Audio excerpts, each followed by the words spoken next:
মৎস্যেষণ প্রণালী। পদ্মাসনে বসে কুনুই ভর দিয়ে চিত হয়ে শুয়ে পড়ুন। দু হাতের সাহায্যে মাথা তুলে ছবির মতো মাটিতে ঠেকান।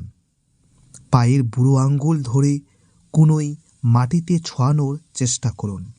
হাঁটু যেন মাটি থেকে উঠে না যায়।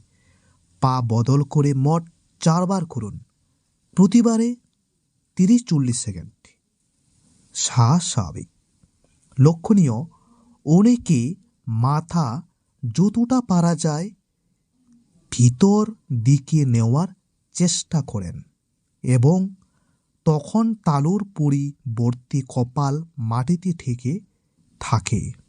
এরূপ না করে তালু মাটিতে ঠেকিয়ে রেখে অভ্যাস করবেন। বুকের খাঁচা যতটা সম্ভব প্রসারিত করার চেষ্টা করুন। উপকারিতা: এই আসন নিয়মিত অভ্যাসে বুকের খাঁচার আয়তন বৃদ্ধি পায়। যাদের বুকের খাঁচার গড়ন ছোট তাদের পক্ষে বিশেষ উপযোগী। ফুসফুসের স্থিতিস্থাপকতা অর্থাৎ সংকোচন প্রসারণ ক্ষমতা বাড়ে, শ্বাসনালী মোটা হয়। সাধারণভাবে শ্বাসকার্যের সময় ফুসফুসের পূর্ণ ক্ষমতা ব্যবহৃত হয় না। মৎস্যাসন অভ্যাসে ফুসফুসের কার্যকারিতা বৃদ্ধি পাওয়ায় দেহে অক্সিজেন সরবরাহ বৃদ্ধি পায় এবং কার্বন ডাই অক্সাইড নিষ্কাশন ভালোভাবে হয়। ব্রঙ্কাইটিস, হাঁপানি, সর্দি কাশি প্রভৃতি রোগ নিবারণে সহায়তা করে। গলার স্বরের দোষ ত্রুটি ও জড়তা দূর হয়।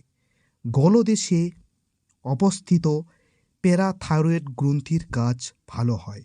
দেহে প্রয়োজন মতো ক্যালসিয়াম উৎপাদনে ও পরিপোষণে সহায়তা করে।